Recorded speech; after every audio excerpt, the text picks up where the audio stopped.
মায়ের মন্দিরে অনেকদিন আসার ইচ্ছা ছিল, আজকে ফাইনালি সেই স্বপ্নটা পূরণ হয়ে গেল। হ্যালো এভরিওয়ান, 3 মিনিটের ভিডিওতে তোমাদের অনেক অনেক স্বাগত আর ভালোবাসা। আশা করি আজকের ভিডিওটা তোমাদের ভালো লাগবে।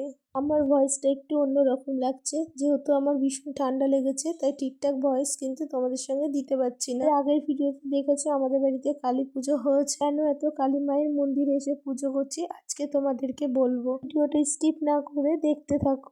আসলে জানো যে ক্রিস হসপিটালে ভর্তি ছিল, ওর একটা বড় রোগ হয়েছিল।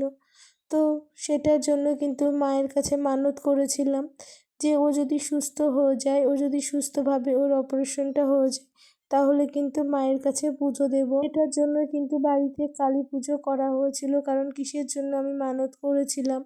আর দক্ষিণেশ্বর মায়ের কাছেও মানত করেছিলাম যদি সুস্থ হয়ে যায় তাহলে মায়ের কাছে এসে পুজো দেব। তা মা আমার অনেক কথা শুনেছে।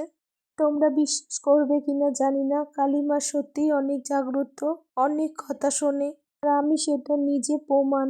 ডাক্তার বলেছিল কিসের 90% গ্যারান্টি নেই, সেখানে একমাত্র মাই ভরসা ছিল আমার কাছে। আজকে কিসকে যে আবারও ফিরে পেয়েছি শুধুমাত্র মায়ের জন্য। মায়ের আশীর্বাদ না থাকলে হয়তো সেটা সম্ভব হতো না। তাই আমরা সবাই মিলে চলে এসেছি আজকে কিসের মানত পূরণ করার জন্য। কিসের কি হয়েছিল সেটা আর একবার তোমাদেরকে বলে দিই। কিসের হয়েছিল ব্রেন টিউমার, আর কিসকে নিয়ে আমি চলে গেছিলাম ব্যাঙ্গালোর অ্যাপোলো হসপিটালে, সেখান থেকেই কিসকে সুস্থ করেছি। সত্যি কথা বলতে সব কিছুই মায়ের হাত ছিল, মায়ের হাত না থাকলে কোনো কিছুই সম্ভব হতো না।